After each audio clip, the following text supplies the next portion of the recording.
The English language doesn't have a word for that moment of pause between an inhale and an exhale. That split second of possibility between the past and the future. And yet, we find ourselves finishing the school year with just such a pause. A long moment that will forever be a marker between before and after. Action movies have learned how to depict this nameless moment. The hero in the midst of conflict is a blur as they defeat their foe. And then the action slows, and they see two distinct possibilities for their next action. Both require a sacrifice, and they still must choose in that moment between one breath and the next. We are being given a moment to choose what comes next. 3 years! 540 days. 4,320 hours. That's all we get with you. And this year we lost 49 days. 392 hours. It probably seemed like a vacation to you, but to us it was so much more. It was a dance concert you've been working on since August that was canceled less than a week before your performance. Totally missed all the film festivals, including our own. Softball, boys tennis, girls golf, track and field, soccer, baseball. A shout out to the drill team. Our awesome music trip, our festivals, and our wonderful year-end concerts. We miss Bob Ross Day. The day where we paint with Bob Ross to learn ways healthcare professionals can deal and cope with stress. Hey, sounds like we could use a little bit of that right now. Missing out on the opportunity for the high fives, hugs, and final goodbyes with the friends that we may see just one last time. You've had some of those great moments taken from you, and that hurts. And it's okay to feel bad and angry and a little sad, but don't do it for too long. Because did you know that as the bubonic plague ravaged London, Sir Isaac Newton put himself in quarantine and had what he described as the most productive period of his life? By the time he emerged, he would have the foundations for his studies on light and prisms, created the law of gravity, and created the foundations of calculus. When Shakespeare was in quarantine for the same plague, he sat down and wrote King Lear, Macbeth, Antony, and Cleopatra. Edward Munch painted the screen while the Spanish flu raged around him. Victor Hugo wrote Les Miserables while in exile from France, which is kind of like being in quarantine.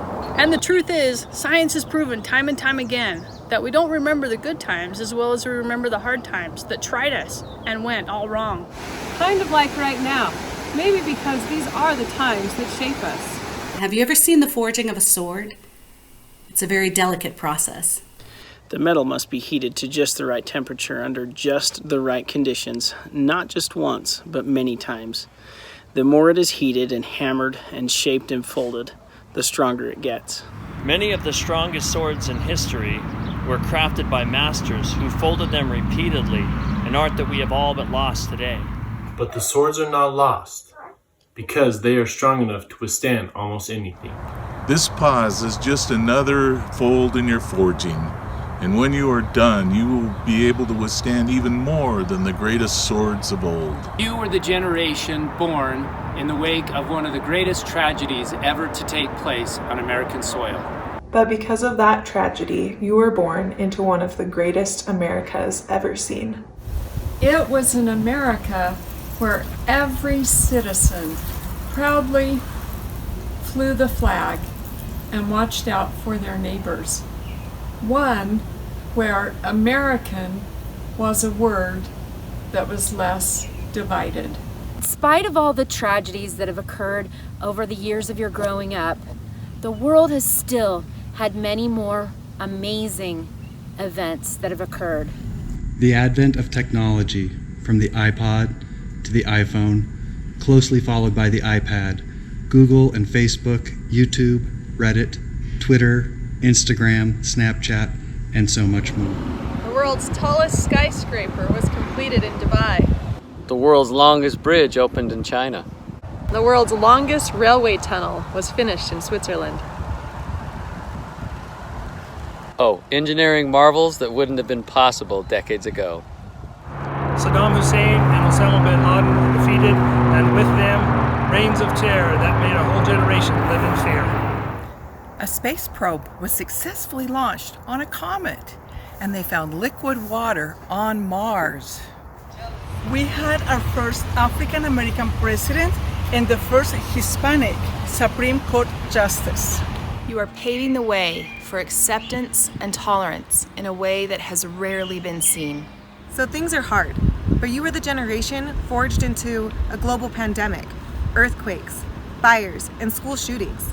What will you become? You who are graduating. And you who face an unknown beginning to your next school year. What will you take from this? What will emerge when the fires have burned down? What future will you create when the torch of America is passed?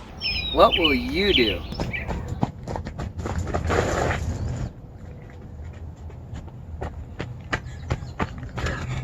We already know. We've seen your forging. We know you will unite and create a better world. Because you are Wildcats, known for being brave and cunning. In the tarot, a wildcat is a symbol of discovering secrets.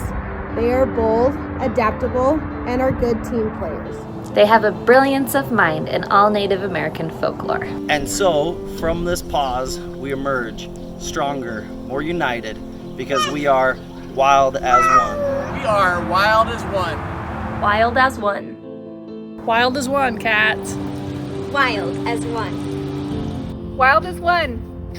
Wild as one. Wild as one! Woo! Wild as one. Wild as one. Wild as one. Wild as one. Wild as one. Wild as one. Wild as one.